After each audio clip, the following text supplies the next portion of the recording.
Eu sou a professora Daniele Reis, aqui da ESO Educacional. Estou com você hoje neste curso Como Começar a Advogar na Advocacia de Família e Sucessões, uma área do cível muitíssimo procurada e, portanto, também muito rentável. Você pode pretender fazer diversas áreas, mas pode ter certeza que alguém vai te procurar para um divórcio, uma declaração de união estável, para um pacto antinupcial, principalmente para alimentos, para guarda, visita, para o inventário. Tenha certeza disso, então é extremamente importante que você saiba como trabalhar nisso, né? Então, nesta aula deste curso, como você advogar em família e sucessões, eu, como professora há mais de 11 anos, especialista em família e sucessões, inclusive é uma das áreas que eu mais atendo no meu escritório, que só atende cível, né? Também sou coordenadora de um curso de direito e sou, além de professora e coordenadora, eu advogo, como eu já disse, do meu escritório, eu advogo há quase 20 anos na área civil. E estou então hoje aqui para falar com você de guarda e alimentos. Uma das matérias que são mais requeridas pelas pessoas. Eu já te dou um toque inicialmente de que é extremamente importante, se você puder investir aí na sua carreira, de você seguir numa pós-graduação. Aqui na ESO a gente tem pós-graduações específicas disso, destas áreas, né? De você investir aí nas suas redes sociais. As pessoas precisam conhecer e saber que você é advogado, que você é advogada e que você trabalha nesta ou naquela área, né? Então esse é um toque muito importante hoje em dia. Da mesma forma que antigamente a gente não ficava sem um cartãozinho no bolso, hoje a gente não fica sem uma rede social, tá? E não é se aparecer, nada disso, é extremamente essencial para a gente conquistar clientes, muito diferente de captar clientes, ok? E eu digo isso também porque as pessoas estão muito nas redes sociais e muitas dessas pessoas vão às redes sociais dizer: ai, meu marido não tá pagando pensão, né? Meu ex-marido não tá pagando pensão. Tem o acordo de visitas e ele não visita. Ele quer a guarda compartilhada porque ele quer deixar de pagar pensão. Quanto que é que precisa pagar de pensão? E assim por diante. Então nós temos esses questionamentos, gente, quase que diários. Se você já está aí na caminhada jurídica, comigo é todos os dias, né? Eu acredito que com você seja próximo disso, né? Então, a gente precisa conhecer, a gente precisa saber para dar um bom atendimento, para fazer uma boa consulta e, mais do que isso, para levar efetivamente o direito e a justiça para o nosso cliente, ok? Então, hoje nós vamos falar aí de guarda e alimentos, né? Antes de falar de guarda e alimentos, é importante... Isso aqui é um chá, tá, gente? É importante a gente lembrar do artigo 1630 do Código Civil, que fala sobre o poder familiar, mais especificamente que os filhos estão sujeitos ao poder familiar até a maioridade, né? Até os 18 anos completos deles. Então, o que compreende esse poder familiar? Todo o direcionamento da vida do filho, seja dentre os aspectos morais, os aspectos materiais, os aspectos afetivos, psicológicos, tudo entra no poder familiar. Quando a gente fala de poder familiar, é impossível eu não lembrar de um assunto muito ligado ao poder familiar, que é o abandono afetivo. E nós temos um acórdão, um julgado muito emblemático deste caso, que foi da relatora, no caso, a ministra Nancy Andrighi, que ela fala que cuidar é o dever. Amar é uma faculdade, cuidar é um dever. E quando ela fala desse cuidado, esse cuidado entra todos esses aspectos que eu mencionei para você agora, né? Psicológico, material, moral, afetivo, tudo. Haja vista quem é pai, quem é mãe aí, né? Olhar para dentro da sua casa e ver aí tudo que o seu filho requer. Ou se você não é pai, não é mãe, olha aí no lado do seu sobrinho, um priminho, né, um irmãozinho, alguém que você vai notar que não precisa só de dinheiro para comprar pão e leite, né? Não é só isso. Ah, também não é só de tapinha nas costas. Então é um conjunto.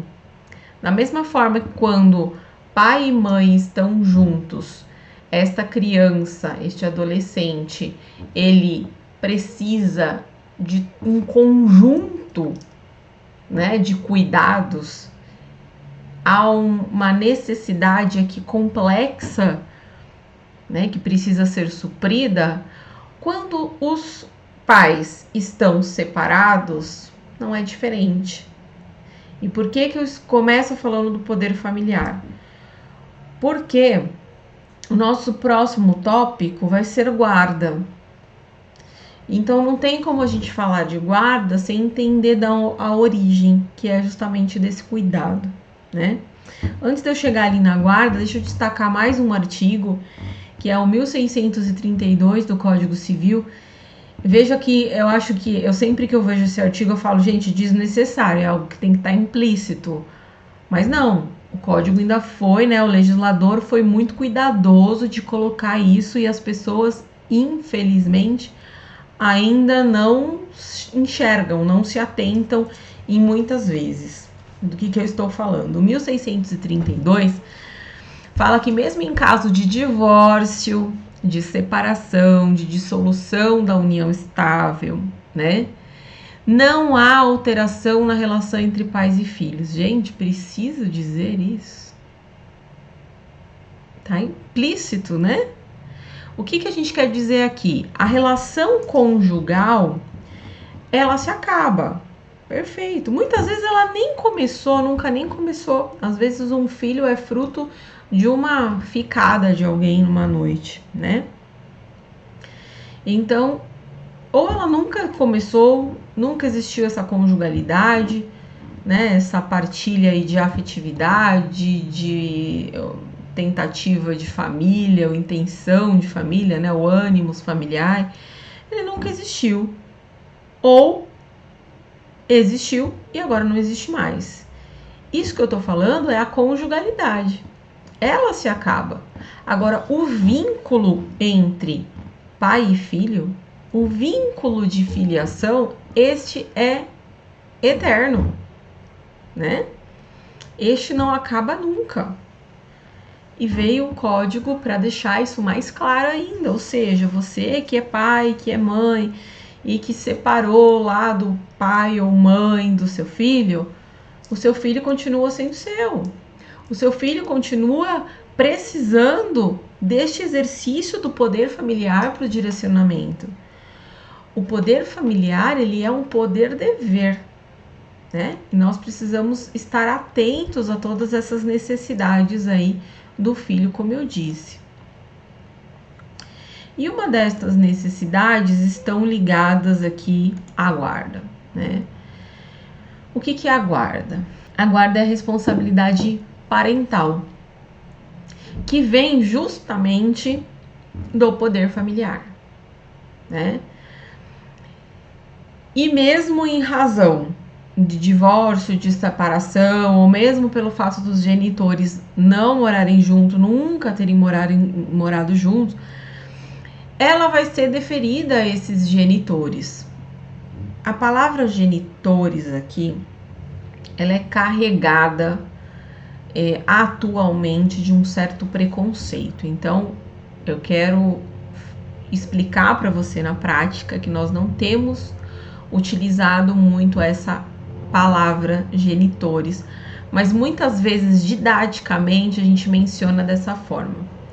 Quando você ouvir, ver, ler genitor, genitora, pensa pai e mãe, os pais, tá?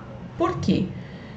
Porque nós temos um sentido ampliado hoje em dia de família, graças a Deus, né? Temos muitas formas de família, justamente pela proteção da dignidade da pessoa humana que garante nossa Constituição Federal. E com esta ampliação, nós temos muitas famílias formadas e vínculos de filiação formados que não são oriundos de vínculo biológico. E a palavra, né, a expressão em si, genitor, genitora, ela está carregada deste viés biológico que nem sempre é o único de formação deste vínculo de filiação. Muito pelo contrário. Hoje em dia, o vínculo afetivo se sobrepõe ao vínculo biológico. Nós temos muitas famílias formadas por vínculo socioafetivo, né, que são mais importantes, especialmente aí para os filhos, do que aquelas biológicas, né, aquelas paternidades ou maternidades biológicas. Então, a gente tem que tomar cuidado sempre que possível de mencionar os pais, né? A mãe, o pai, os pais genericamente, tá? Porque genitor tem esse viés. Então, se eventualmente eu falar de vez em quando, pensem que é mais por um cunho, às vezes, didático, ou mesmo de costume da gente, porque agora a gente precisa adequar essa fala para a atualidade, que é esta, ok? É a mesma coisa que quando a gente fala aqui em guarda, a gente fala em visita, né? E hoje em dia nós não falamos mais em visita, nós falamos em direito de convivência. Então, às vezes a gente vai mencionar a visita para ligar lá, né, o lé com cré, né, o nome e a pessoa. Mas o correto, por exemplo, você vai fazer uma ação, você não vai colocar lá ação de regulamentação de visitas. É ação de regulamentação de convivência ou de direito de convivência, ok? Esse é o mais correto. Ah, por que, professor? É só um nome? Não, não é só um nome. Isso demonstra que você está antenado às atualidades, às discussões da área específica que você trabalha. Que você não é o genericão que aprendeu uma vez assim e assim fica. Não, você estuda, né? Que é o que você está fazendo aqui. Então, isso que eu tô falando não é um toque bobo, não. É um toque extremamente importante, tá? Da atualidade. Bom, então, os pais aí, eles terão a guarda dos seus filhos até a maioridade. Veja como é mesmo oriundo do poder familiar, né? A guarda. Então, é responsabilidade parental. Que vai ser dada a um dos pais, você pode ler na lei, na doutrina dos genitores, como eu estava explicando, ou a quem substitua, como um tutor, né? Pode ser também compartilhada, que é a grande discussão. E aí vamos pensar que o Código Civil, ele estipula 2 espécies de guarda. Como assim, professora? Já ouvi mais. Não pelo Código Civil. O Código Civil, ele estipula 2. A compartilhada e a unilateral. Porém, a doutrina, ela destaca outras 2 possibilidades de guarda que não são ainda aceitas no nosso ordenamento jurídico, embora você possa ver resquícios de uma ou de outras vezes em alguma decisão, ou seja, o juiz pode ser adepto, né, o promotor, o juiz pode ser adepto de uma destas modalidades e achar viável, pelo melhor interesse da criança ou adolescente, aplicar uma modulação, vamos assim dizer, nesta guarda, para além da guarda legal que está na lei, que é a compartilhada ou unilateral. Professor, não tô entendendo nada. Vai entender. Vamos lá. Até pouco tempo atrás, a gente tinha muito a questão da guarda ser unilateral e muito comum que ela fosse da mãe. Afinal de contas, era muito comum que o homem saísse de casa, a mulher ficasse com os filhos, por todo um viés, né, machista e tal, que a nossa sociedade traz, né, e que, portanto, e que foi sendo aqui desmistificado ao longo dos anos, e hoje a gente já não tem mais essa questão. Por que eu falo machista? Porque tem aquela questão de assim, o homem sai para trabalhar, então ele precisa estar livre. A mulher é do lar, então ela fica com os filhos, tá? Por esta questão. Mas então, com a evolução da sociedade, a gente nota a mulher possuindo cada vez mais espaço de destaque na sociedade profissionalmente, e ela também precisa de suporte. E ou o genitor, o pai, o marido, seja o que for, ele divide essas tarefas, ou então ela não consegue estar no mercado e ao mesmo tempo cuidar do filho, né? Então, a gente verifica uma mudança na nossa sociedade, graças a Deus, né? Dos pais participando muito mais da vida dos filhos. Então, hoje, a cada 5 ações de guarda, né, ou consultas, enfim, que eu recebo, 2 você pode ter certeza que são hoje mesmo. O rapaz me ligou, tinha me consultado sobre umas dúvidas há um tempo atrás, e hoje ele falou assim: eu entrei em consenso com a mãe do meu filho e a guarda vai ficar comigo, né? E a gente quer regularizar. Perfeito, vamos fazer, né? Então, de cada 5, 2, o pai, ele fica, né, com o filho, coisa que a gente não via antes. Antes era padrão, isso que eu estou dizendo. Há uma separação, os filhos ficam com a mãe. Queira ela ou não, os filhos ficam com ela, né? E então funcionava da seguinte forma por consequência. Não tem como falar de guarda e deixar de falar de alimentos. Uma coisa está embrincada aqui com a outra, né? Então, o que era comum? A guarda da mãe, unilateral da mãe. Ela tem toda a responsabilidade, ela decide tudo, ela faz tudo. Ela não precisa obrigatoriamente consultar o pai para preciso mudar de escola porque é mais fácil para mim. Não, obrigatoriamente ela não tem que fazer isso. Porque é só dela, é unilateral, né? O pai, ele fica sabendo, ele pode ser consultado ou não, a depender inclusive do relacionamento deles, um ponto que eu vou fazer uma observação daqui a pouco. Mas a responsabilidade parental, que é o conceito em si da guarda, é da mãe. E por via reflexa, já que a criança está mais tempo com a mãe e a criança tem uma necessidade de alimentos, de vestimentas, de educação, de saúde, de segurança, de moradia e tal, é o pai que paga para a criança, não é para a mãe, né?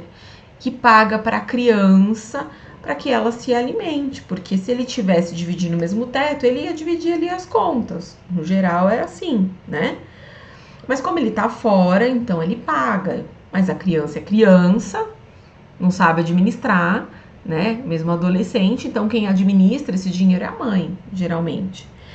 Quando a gente fala dessa modalidade de alimentos, a gente está falando da modalidade de alimentos sob pensão alimentícia, que é dedutível em pecúnia, ok? Ok. Pois eu vou falar dos tipos de alimentos aí para te lembrar. Que você pode firmar aí um acordo ou pedir de forma diversa numa ação. Perfeito. Aí vem a novidade da guarda compartilhada. E as pessoas que ligam guarda alimentos diretamente, já falam assim, pronto, é compartilhado, o pai não paga. Olá, querido aluno, querido aluna da ESO Cursos. Eu sou o professor Tiago Menegaldo, advogado especialista em Direito Material e Processual do Trabalho e tenho a honra de compor o corpo docente dessa renomada instituição. que sempre nos confia as ementas e nos cobra, é isso mesmo, nos cobra para que nós possamos trazer para a sala de aula a prática da advocacia. Sou profissional de RH, já atuei em RH por mais de 13 anos, também sou diplomado em segurança do trabalho, o que me permite falar com uma certa propriedade questões de normas regulamentadoras, meio ambiente do trabalho, acidente do trabalho. Você não vai se arrepender de estudar com a gente. Vem para cá que o curso é de excelência. Um forte abraço do professor. Até mais!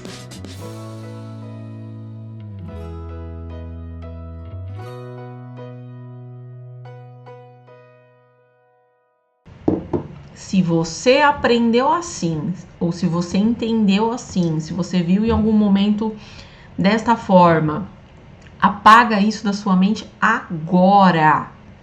Isso demonstra uma ignorância absurda, uma falta de técnica absurda que você não pode ter. Aqui na ESO a gente não permite isso.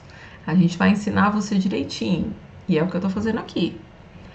A guarda compartilhada nada tem a ver com exoneração ou diminuição de alimentos. Pera aí, professor. Você falou para eu apagar, mas agora complicou porque eu aprendi assim. Não é assim. E não vão passar vergonha na frente do juiz, pelo amor de Deus, ou do advogado da outra parte que tá lá preparadíssimo para te devorar. Ok? A guarda compartilhada é a responsabilidade parental compartilhada.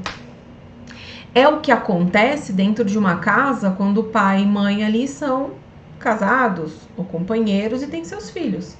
Eles não dividem, no geral? Olha, tem um passeio na escola, olha, precisa mudar de escola, olha, precisa levar no médico. Não se ajudam ali, não discutem, vai, não vai, vamos fazer, vai acontecer. É isso. Guarda compartilhada é isso. É cada decisão e, consequentemente, todas as responsabilidades divididas entre ambos. É o perfeito? É o melhor dos mundos? É. Por isso que virou regra geral. Mas dá certo em todas as modalidades de família? Não. Por quê? Porque, como eu disse, é exatamente igual quando você está casado lá com alguém ou convivendo com alguém e você tá bem com a pessoa e tá decidindo ali as coisas da vida do filho. O problema é que quando rompe o casamento, a união estável, ficam ali resquícios entre o pai e a mãe e isso acaba respingando no filho, infelizmente, né? E aí, se antes você deixava ir pro futebol com o pai no domingo, agora você já não deixa mais. Se antes você achava ok seu filho passear com a mãe no shopping ou viajar com ela, agora você também já não deixa mais. Enfim, começam aqueles atritos, né? Começam os atritos. E mais do que isso, né? Chegando lá nos alimentos, as pessoas acham que a guarda compartilhada é motivo de exoneração de alimentos porque elas imaginam que o compartilhamento de guarda é ficar 15 dias com um, 15 dias com o outro, por exemplo. Um mês com o outro, uma semana com uma semana com outra, tem nada a ver. Isso é guarda alternada, que é proibido pelo nosso ordenamento jurídico. Por que é proibida a guarda alternada? Porque, segundo estudos psicológicos, isso bagunça a cabecinha da criança. A criança e o adolescente precisa de rotina. E se ela tá numa rotina aqui e amanhã ela tá com outra lá, isso pode bagunçar, tá? Mas o que se permite? É muito comum a guarda compartilhada, responsabilidade de ambos, né? E residência alternada. Então, tem a residência fixa com um, né? Mas, por exemplo, a residência fixa era a mãe, mas fica 15 dias com a mãe e 15 dias com o pai. Então, a residência se alterna. Mas todas as decisões na casa de um do outro, elas devem ser comunicadas, pelo menos as mais sérias, né? Não vai falar assim, eu não sei se eu dou banho nele hoje, tá frio, acho que eu não vou dar banho. Deixa eu ligar pra decidir, não é isso, né, gente? É uma coisa que seja séria, né? Tá com febre, não sei se eu levo no hospital, aí o surto da Covid ou o surto da gripe, sei lá do que, será que eu levo, será que eu não levo? Ligue e fala, olha, o que você acha? Afinal de contas, a responsabilidade é sua. Se não levar e passar mal, piorar, e também se levar e se acontecer alguma coisa. Entende? Então, qual é o problema da guarda compartilhada? Mais uma vez, o problema é que as pessoas se divorciam, se separam, e aí elas têm brigas, elas têm conflitos. Muitas vezes, teve até violência doméstica. E o marido, ele tá impedido de chegar perto da mãe. E aí eu te falo, como que vai exercer guarda compartilhada? Se eles nem podem se falar. Se ele não pode chegar perto. Como que viabiliza isso, gente? Né? Mas, enfim, tem juízes que batem o pé e insistem, ainda numa situações dessas onde os pais sequer podem se falar e insistem pela guarda compartilhada. Tem gente que briga para não ter a guarda compartilhada. E aí eu digo assim, quando meu cliente chega e fala assim, eu não quero de jeito nenhum a guarda compartilhada, tal, eu falo assim, gente, é só uma coisa no papel. Porque se você tiver ali unilateral e você tem um bom relacionamento com o pai e a mãe do seu filho, você vai estar exercendo na prática a guarda compartilhada. Agora, você tem no papel a guarda compartilhada, onde vocês deveriam se entender por tudo, mas vocês sequer se falam. Ou quando se fala, sai briga piora a situação, piora a relação até com a criança. Então, o que adiantou a guarda compartilhada? Nada. Entende? Então, não é o documento em si, a formalização em si da guarda que vai resolver a vida da pessoa. É o trato mesmo, é que as pessoas precisam aprender a separar o fim da conjugalidade, que às vezes é difícil, porque envolve muitos fatores, é desprezo, é briga, é traição, é tantos motivos, né, que às vezes colocaram fim àquele relacionamento, e aí você acaba, mesmo sem querer, utilizando a criança. Isso não é legal, porque isso pode gerar, inclusive, uma alienação parental, que é uma evolução disso muito grave, muito drástica para a criança, né? Então, pensa, tá? Que a guarda compartilhada é essa onde as decisões são divididas. Se eu tenho guarda compartilhada, mas a residência é fixa na casa materna, por exemplo, e o pai vai visitar de 15 em 15 dias, ou toda semana, ou pega no meio da semana e mais um dia no fim de semana. N formas da gente fazer aí o direito, regulamentar o direito de convivência. Se ele fica mais tempo, é possível ele diminuir a pensão? Até é. Ele vai provar, falar, olha, está mais comigo, nos momentos que está comigo, eu já gasto mais, então a gente precisa equilibrar isso daqui, perfeito. Agora, ainda assim, mesmo que seja 15 dias com um, 15 dias com outro, tá? Que aí seria uma convivência alternada. 15 dias com um, 15 dias com outro. Todas as decisões são tomadas em conjunto, então não tem conflito da rotina. Pelo menos não deveria, tá? Ter conflito da rotina. É muito bom isso para a criança, né? Porque ela se sente amparada por ambos os pais, por mais que eles não moram juntos, ela se sente amparada pelos dois, ela tem o mesmo direcionamento dos dois, esse é o ideal dos mundos, que foi o que o legislador pensou, só que nem toda família é assim, nem toda família é igual, não dá para fazer dessa forma. Então é você que tem que orientar o seu cliente, né? Bom, mas aí então tá 15 dias na casa de um, só que o pai ganha 30 mil reais e a mãe também trabalha, mas ela ganha 5. Nos 15 dias que tá, o padrão de vida da criança é de gastar muito. A escola da criança custa 5 mil reais. Os passeios que ela faz, tudo dá 5 mil reais de despesa só da criança, uma criancinha. Você fala assim, Jesus, é impossível. Não, tem criança que supera isso, né? São os padrões de vida, como tem criança que vive com 200 continho, né? Então, o que eu quero dizer? A mãe ganha 5 mil. É justo pegar lá todos os gastos da criança, 5 mil reais e dividir por 2? Então, o pai paga mais. Dá pro pai falar assim, ó, quero exoneração porque ela paga tanto, eu pago tanto, os dias que tá comigo, pronto, tá decidido. Ela vai falar assim, a minha possibilidade, lembra do binômio da possibilidade e necessidade? A necessidade da criança é 5 mil. Mas a minha possibilidade Não é de pagar 2,5. 2,5 é 50% dos meus rendimentos. Eu tenho que pagar menos. E ele supre o restante. Consequentemente, ele vai pagar alimentos. Porque ele vai pagar para manter no período que está com ele dos 15 dias. E ainda assim, ele vai ter que pagar as despesas, dividi-la com ela, mas não de forma igual. Mas sim de forma proporcional. Por isso que hoje em dia, os doutrinadores falam muito, não mais do binômio, né, dos alimentos, mas sim do trinômio. Necessidade, possibilidade e proporcionalidade, tá? Então, eu espero que você tenha compreendido aí esses pontos da guarda unilateral, da compartilhada e já esse início que eu falei aí sobre os alimentos. Mas ainda tem então a guarda alternada e uma outra modalidade de guarda doutrinária. A guarda alternada, como eu disse, ela é criticada por muitos psicólogos, mas temos também muitos juristas que brigam pela possibilidade, sim, da guarda alternada, dizendo que por estudos psicanalíticos e tal, não tem essa influência negativa na vida da criança, essa falta de rotina.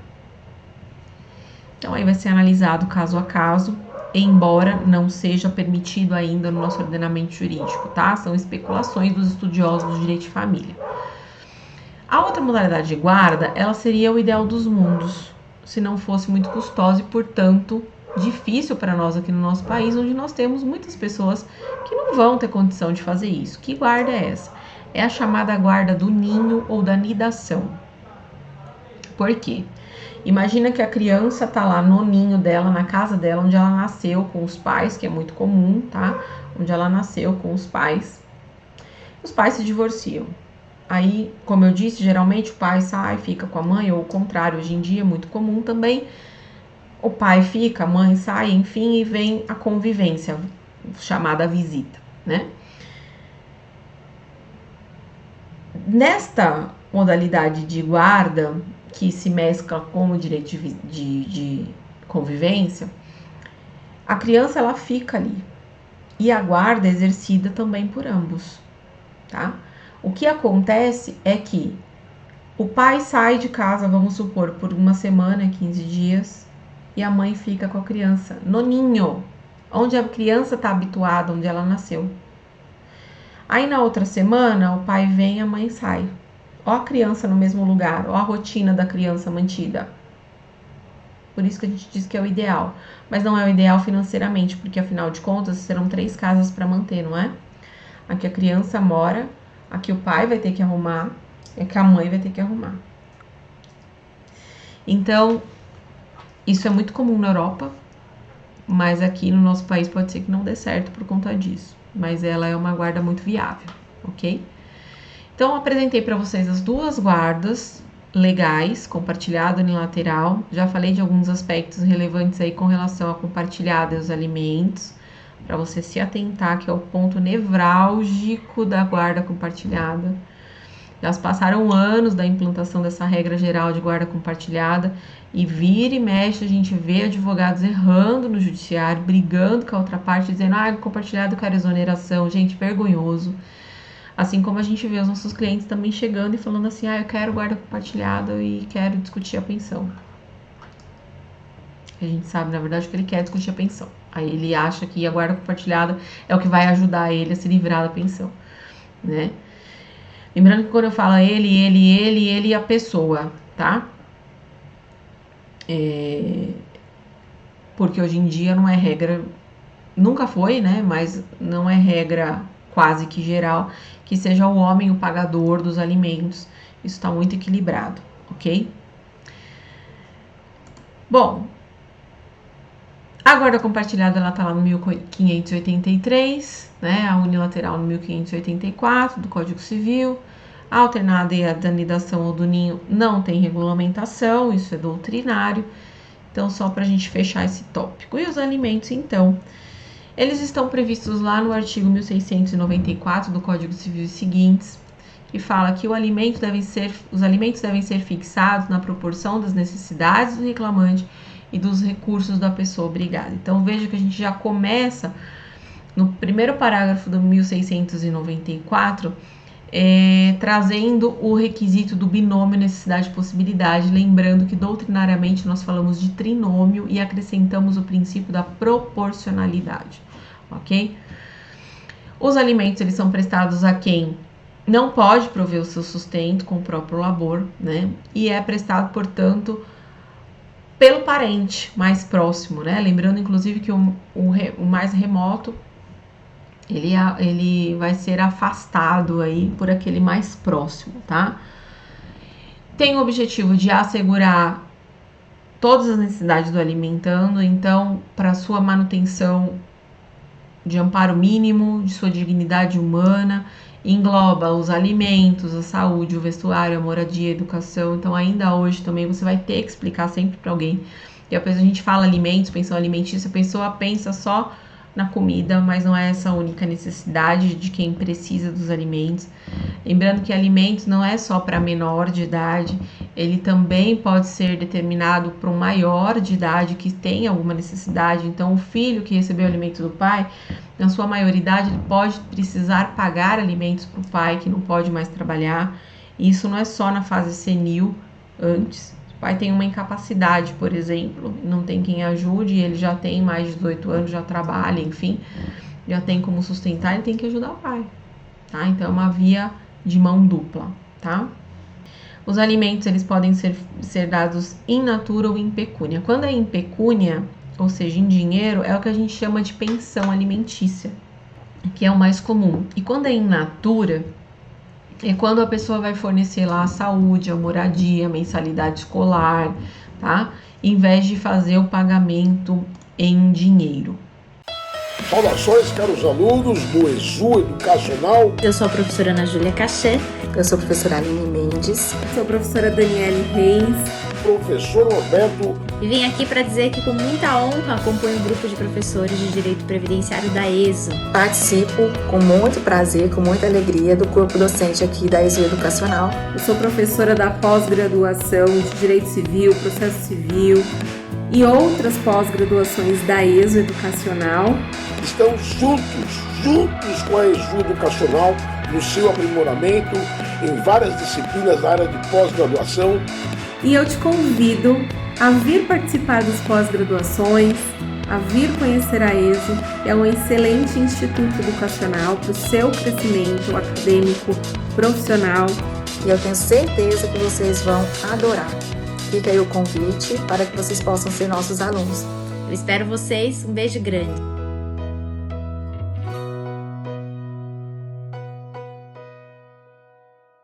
Quais são as formas aí, as classificações? Dentre as classificações, já falei dessa primeira, né? In natura e in pecúnia. Mas nós temos uma vasta classificação de alimentos sobre vários aspectos. Os alimentos, eles podem ser chamados também de civis ou mínimos. Os alimentos civis também são chamados de congruos. Os alimentos civis são a regra geral do artigo 1694 do Código Civil. O que é isso? É manter o padrão. Outra coisa que infelizmente é muito comum, a família tem um padrão, a criança estuda na melhor escola, frequenta o melhor clube da região, viajam para os melhores lugares, tem a melhor roupa de marca, tudo. Aí os pais se separam. E o pai acha que ele vai ter que pagar a pensão para a mãe, ou a mãe acha que vai ter que pagar a pensão para o pai. Não é para o filho. E aí já começa dizendo, olha, já não pago isso, não pago aquilo, mas é para o filho. Né? Então essa mentalidade que as pessoas precisam mudar e parece que é automático. Gente, a hora que fala que vai separar, vira a chave e esquece que é para o filho. Né? E que a regra geral são dos alimentos civis, dos alimentos congruos. Ok? Se mantinha até agora esse padrão, se bancava isso, tem que continuar bancando. A exceção é que são dos alimentos naturais, dos alimentos mínimos, que é quando se discute culpa no divórcio, na separação. E aí eu quero responsabilizar a outra parte pelo fim do casamento, fim da união, porque ela foi culpada, porque ela não foi fiel, porque ela não foi leal, porque ela não teve decoro, sei lá, né? Então eu quero discutir, e aí se prova que houve uma culpa do outro, o que hoje também é muito discutível, essa questão de culpa, porque muitos entendem que não se fala mais de culpa hoje na separação, no divórcio, tá? Aí, portanto, se isso é provado, vamos assim colocar, a consequência é de perder o direito de alimentos. Mas, se mesmo assim, aquele que motivou a separação, né, vamos supor, a pessoa que traiu, ficou provado, o outro que discutia a culpa, conseguiu responsabilizar por culpa. Qual que é a consequência? A consequência é perder o direito de alimentos. Perfeito. Só que aí, se ele ainda assim provar que não tem outra forma, vamos supor que quem traiu é alguém que hoje está incapaz para o trabalho, e não tem mais ninguém na vida. Só tem esse cônjuge ou esse cônjuge. Ele ainda assim pode ser obrigado a pagar alimentos. Mas vai ser os alimentos civis? Não. Já que se provou culpa, para ter uma penalidade, uma consequência, uma responsabilização compatível, são os alimentos mínimos, que é exceção. Regra geral, alimentos civis, né? Que é manter o padrão, manter a condição social. Exceção, os alimentos mínimos. Eu costumo brincar com os alunos e falar assim, é o pão com ovo, arroz com feijão, nada mais além disso. É o mínimo para sobreviver, para matar a fome, para não deixar morrer. Tá? É exceção. Perfeito? Quando a gente fala de quem tem que pagar, a gente precisa ver essa relação, né, de parentesco e a obrigação familiar, e existe aí uma ordem de preferência, né? Então, os ascendentes pagarem para os descendentes, até porque a regra geral vem do poder familiar, que os pais são responsáveis pelos seus filhos até sua maioridade, então que é muito comum os ascendentes pagarem aos descendentes. Mas, como eu disse lá na frente, pode-se inverter essa regra, os descendentes terem que pagar para os ascendentes. Até quando? Até você não tem os seus pais, mas os seus avós são vivos e seus avós precisam, você pode ter que pagar para eles. E o colateral? O colateral entra até o segundo grau, tá? Até o segundo grau, então vamos supor, o pai e a mãe não existe mais, ou não consegue pagar. Posso pedir alimentos para os avós? Pode. São chamados os alimentos avoengos, tá? Mas veja, lembra que eu falei que os mais próximos vão afastando os mais remotos. Então, se eu tenho pai e mãe, eu sei que o pai e a mãe não tem condição, eu vou direto nos avós. Não pode. A responsabilidade dos avós, ela é suplementar e complementar, ou seja, primeiro eu tento estes, que são os diretos responsáveis, os pais. Depois, se estes não têm condições, não pagam, não encontram, enfim, aí eu busco os avós. Mas eu encontro, sim, os pais, só que a necessidade da criança é R$2.000, né? E o pai não tem condição de pagar os 2.000, tem condição de pagar 1.000. Eu posso racionar os avós para complementar, tá? Estes alimentos, ok? Então, por isso que eu digo que é suplementar e complementar, ou seja, primeiro eu vou no principal, para depois ir nos avós, não vou nos avós direto. Primeiro tem que esgotar tudo aqui embaixo. E mais do que isso, se aqui embaixo não supre totalmente, aí sim eu posso pedir uma complementação, ok? Perfeito. Mas e não tem os avós, não tem os pais, não tem os avós, vai para quem? A lei fala, vai para o colateral até o segundo grau. Então, eu posso bater na porta do tio? Não, o tio é colateral de terceiro. Eu posso bater na porta do irmão, é o único colateral de segundo grau. Ok. Só que também tem uma discussão doutrinária. Veja, essa é a regra geral da lei. Qual que é a discussão doutrinária? No direito às sucessões, se eu falecer, vamos supor, esse menor que precisa dos alimentos, se ele falece e ele tem bens, os bens dele vão ser distribuídos, né, partilhados, são sucessíveis para os familiares colaterais até 4º grau. Então, veja, ele não tem filhos, ele não tem mais o pai, ele não tem os avós, ele tem os colaterais. Vamos supor que ele não tem irmãos. O tio vai receber? Vai. Um primo, por exemplo, pode receber? Pode, que é 4º grau, se não tem mais o tio. Só que o tio e o primo pagam alimentos para ele pela lei? Não. Então, como assim? Tem o bônus, mas não tem o ônus?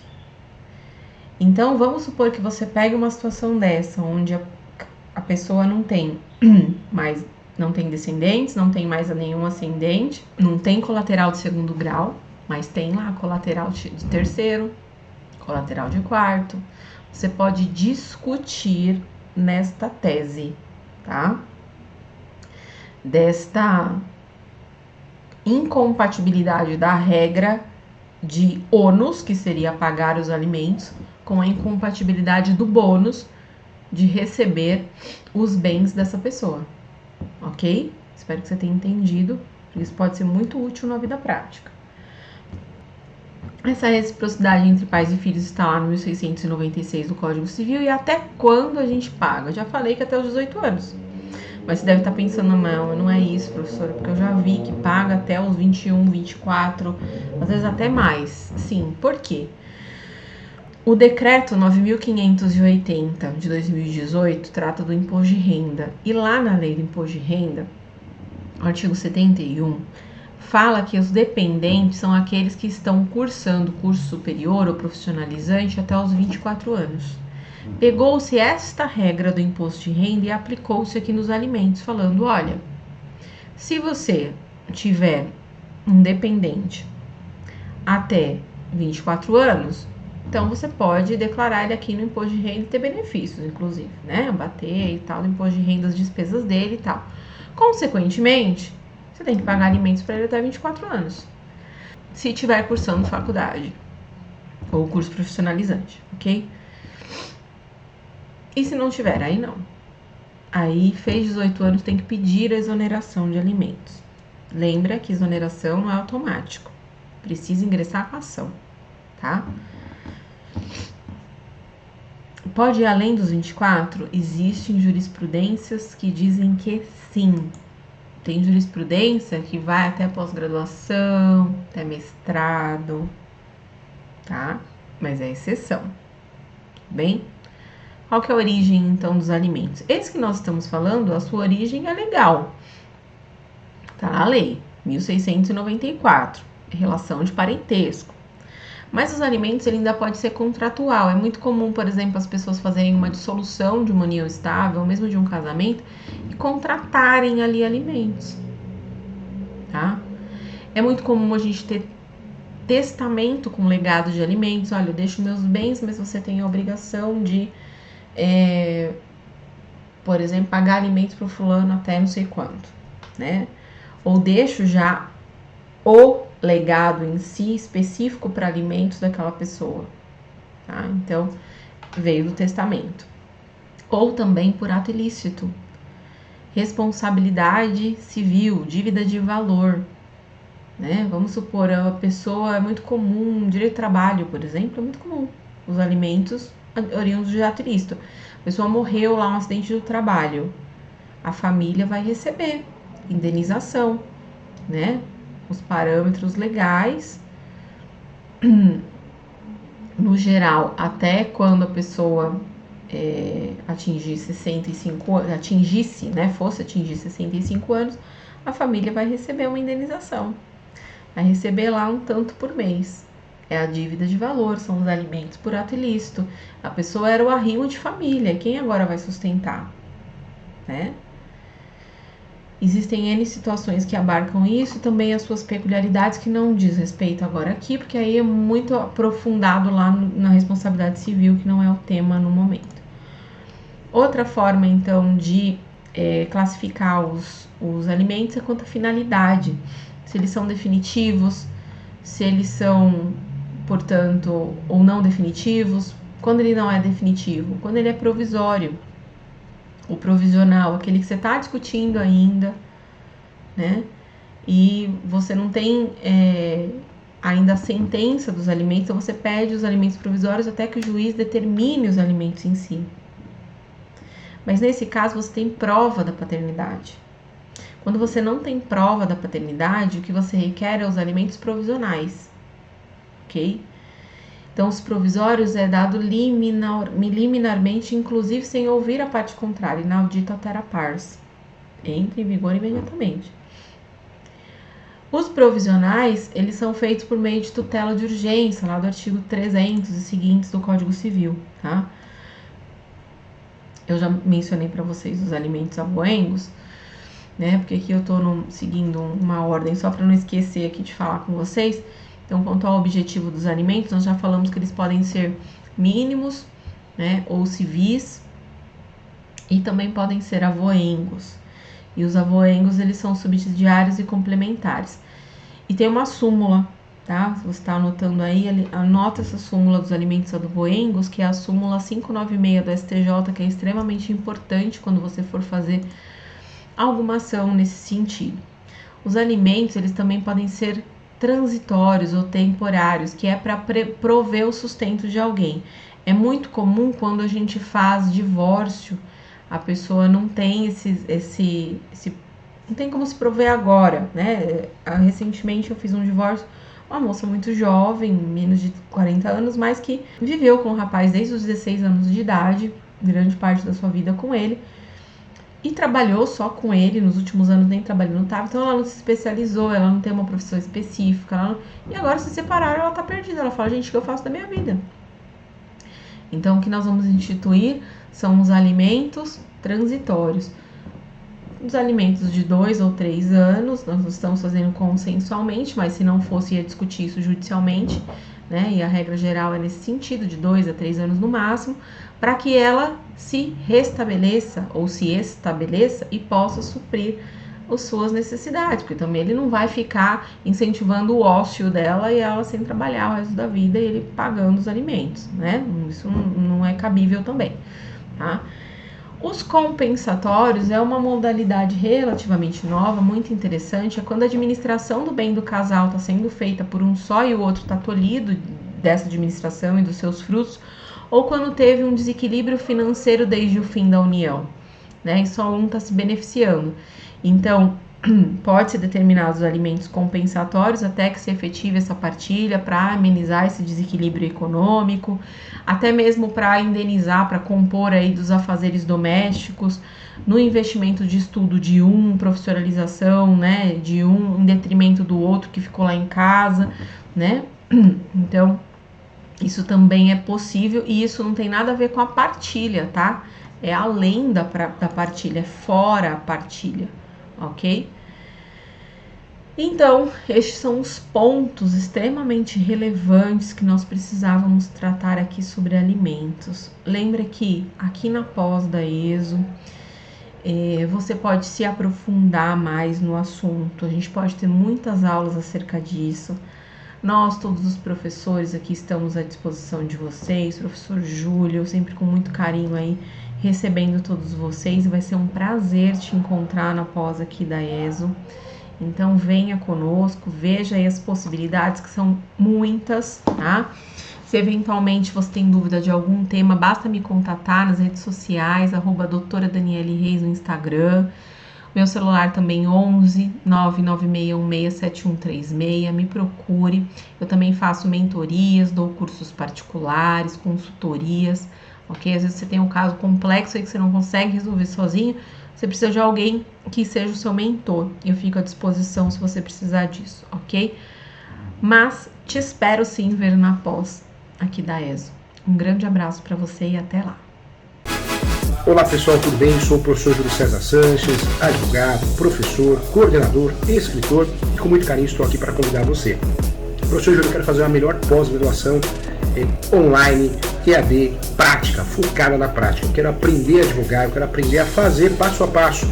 Existe essa oportunidade? Existe sim. Venha aprender a advogar em um ramo novo. Você que já atua em um ramo, você quer criar um braço no seu escritório, venha conhecer as nossas pós-graduações.